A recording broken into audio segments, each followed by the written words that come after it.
Bhagavad Gita, Chapter 2, Sankhya Yoga.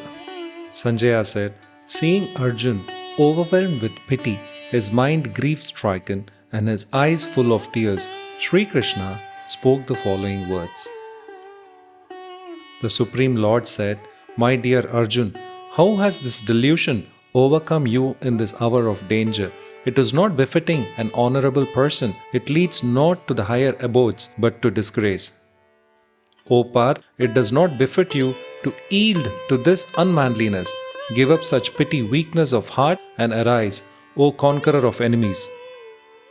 Arjuna said, O Madhusudan, how can I shoot arrows in battle on men like Bhishma and Dronacharya, who are worthy of my worship, O destroyer of enemies?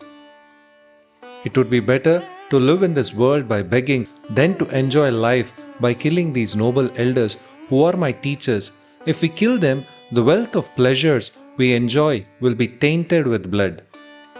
We do not even know which result of this war is preferable for us, conquering them or being conquered by them. Even after killing them, we will not desire to leave. Yet they have taken the side of the sons of Dhritarashtra and now stand before us on the battlefield. I am confused about my duty and besieged with anxiety and faint-heartedness. I am your disciple and I am surrendered to you. Please instruct me for certain what is best for me. I can find no means of driving away this anguish that is drying up my senses.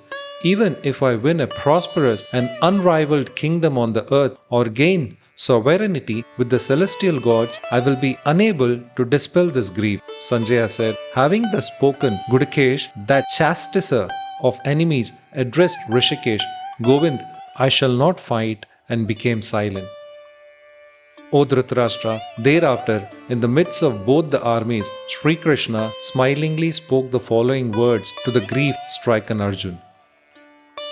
The Supreme Lord said, while you speak words of wisdom, you are mourning for that which is not worthy of grief. The wise mourn neither for the living nor for the dead. Never was there a time when I did not exist, nor you, nor all these kings, nor in the future shall any of us cease to be. Just as the embodied soul continuously passes from childhood to youth to old age, similarly, at the time of death, the soul passes into another body. The wise are not deluded by this.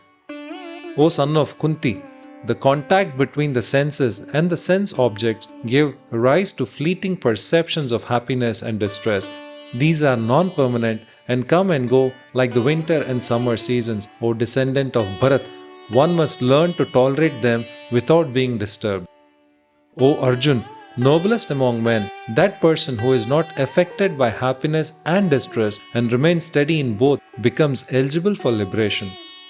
Of the transient there is no endurance, and of the eternal there is no ending. This has verily been observed and concluded by the foretellers of the truth after studying the nature of both. That which pervades the entire body, known it to be indestructible, no one can cause the destruction of the imperishable soul. Only the material body is perishable, the embodied soul within is indestructible, immeasurable and eternal. Therefore fight, O descendant of Bharat. Neither of them is in knowledge, the one who thinks the soul can slay and the one who thinks the soul can be slain.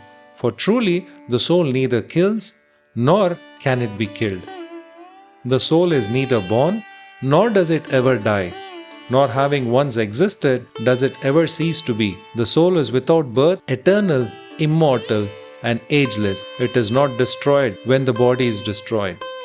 O Parth, how can one who know the soul be imperishable, eternal, unborn and immutable kill anyone or cause anyone to kill? As a person sheds worn-out garments and wears new ones, likewise, at the time of death, the soul casts off its worn-out body and enters a new one. Weapons cannot shred the soul, nor can fire burn it. Water cannot wet it, nor can the wind dry it. The soul is unbreakable and incombustible. It can neither be damned nor dried. It is everlasting, in all places, unalterable, immutable and primitive. The soul is spoken of an invincible, inconceivable and unchangeable. Knowing this, you should not grieve for the body. If, however, you think that the self is subject to constant birth and death, O mighty armed Arjun, even then you should not grieve like this. Death is certain for one who has been born, and rebirth is inevitable for one who has died. Therefore, you should not grieve over the inevitable. O descendant of Bharat, all created beings are unmanifest before birth, manifest in life, and again unmanifest on death. So why grieve? Some see the soul as amazing, some describe it as amazing, and some hear of the soul as amazing, while others, even on hearing, cannot understand it at all. O Arjun, the soul that dwells within the body is immortal, therefore you should not mourn for anyone. Besides, considering your duty as a warrior, you should not waver. Indeed, for a warrior, there is no better engagement than fighting for upholding of righteousness. O Parth, happy are the warriors to whom such opportunities to defend righteousness come unsought, opening for them the stairway to the celestial abodes. If, however, you refuse to fight this righteous war, abandoning your social duty and reputation, you will certainly incur sin. People will speak of you as a coward and deserter. For a respectable person, infamy is worse than death. The great generals who hold you in high esteem will think that you fled from the battlefield out of fear and thus will lose their respect for you. Your enemies will defame and humiliate you with unkind words, degrading your might. Alas, what could be more painful than that? If you fight, you will either be slain on the battlefield and go to the celestial abodes, or you will gain victory and enjoy the kingdom on earth. Therefore, arise with determination, O son of Kunti, and be prepared to fight. Fight for the sake of duty, treating alike happiness and distress, lose and gain, victory and defeat. Fulfilling your responsibility in this way, you will never incur sin. I have explained to you Sankhya Yoga, or analytic knowledge regarding the nature of the soul. Now listen, O Parth, as I reveal Buddhi Yoga, or the yoga of intellect. When you work with such understanding, you will be freed from the bondage of karma. Working in the state of consciousness, there is no loss or adverse result, and even a little effort saves one from great danger. O descendant of the Kurus, the intellect of those who are on this path is resolute, and their aim is one-pointed, but the intellect of those who are irresolute is many-branched. Those with limited understanding get attracted to the flowery words of the Vedas, which advocate flaring rituals for elevation to the celestial abodes, and presume no higher principles is described in them. They glorify only those portions of the Vedas that please their senses, and perform arrogant ritualistic ceremonies for attaining high birth, wealth, sensual enjoyment, and elevation to the heavenly planets. With their minds deeply attached to the worldly pleasures and their intellects bewildered by such things, they are unable to process the resolute determination for success on the path to God. The Vedas deal with the three modes of material nature. O Arjun, rise above the three modes to the state of pure spiritual consciousness, freeing yourself from dualities, eternally fixed in truth, and without concern for material gain and safety, be situated in the self. Whatever purpose is served by a small well of water, it's naturally served in all respects by a large lake. Similarly, one who realizes the absolute truth also fulfills the purpose of all the Vedas. You have a right to perform your prescribed duties, but you are not entitled to the fruits of your action. Never consider yourself to be the cause of the results of your activities, nor be attached to inaction. Be steadfast in the performance of your duty, O Arjun, abandoning attachment to success and failure. Such equanimity is called yoga.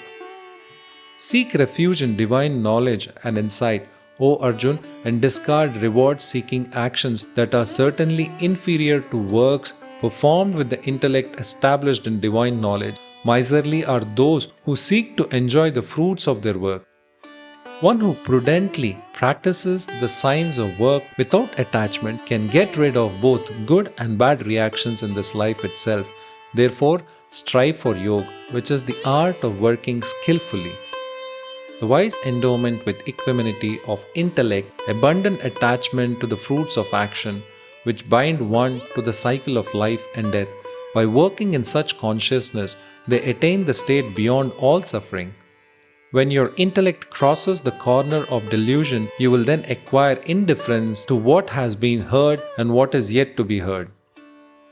When your intellect ceases to be allured by the fruitive sections of the Vedas and remains steadfast in divine consciousness, you will then attain the state of perfect yoga. Arjun said, O Keshav, what is the disposition of one who is situated in divine consciousness? How does an enlightened person talk? How does he sit? How does he walk? The Supreme Lord said, O Parth, when one discards all selfish desires and cravings of the senses that torment the mind and becomes satisfied in the realization of the self, such a person is said to be unearthly situated. One whose mind remains undisturbed amidst misery, who does not crave for pleasure, and who is free from attachment, fear, and anger, is called a sage of steady wisdom. One who remains unattached under all conditions and is neither delighted by good fortune nor dejected by affliction is a sage with perfect knowledge. One who is able to withdraw the senses from their objects, just as a tortoise withdraws its limbs into the shell, is established in divine wisdom.